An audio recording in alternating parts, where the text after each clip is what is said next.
Good day all. Today we're going to be looking at how we can use experiments to find the chemical formulas for certain compounds.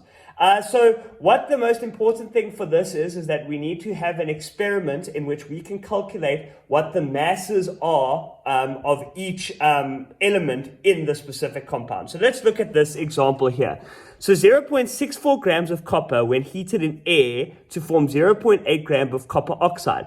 Find the formula for copper oxide. So here we have the molecule copper oxide that we need to find the formula for, and we have what's it called, 0.64 grams of copper. So we have the mass of copper that was used in the experiment, and then the other element is oxygen because it's copper oxide, and as it says there's air, and what you're going to see is that we can actually calculate how much air was also used in this experiment. So the steps that we're going to do when handling these types of problems is that we first write down the word equation with the given masses under each element respectively. So that's what I've done here, is that we write out our equation here. So we say copper plus oxygen, because copper is heated in air, it forms copper oxide, which is directly from the question. I've got this word equation. I didn't do anything to get there. I literally just wrote down exactly what was given to me in the question. And then as it says that I write the given masses under each one respectively. So we don't have oxygen right now, so we leave that blank, but we put the 0.64 grams under copper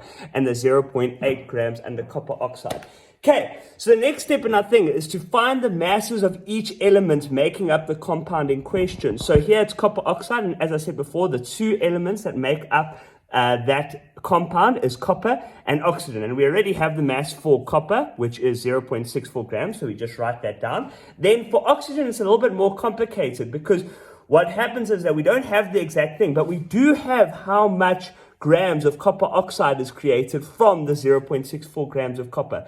And what's it called, since mass cannot be created or destroyed, we know that the mass of oxygen is therefore 0.8, which is the amount of copper oxide, minus the amount of copper used in the equation. So it's 0.16 grams.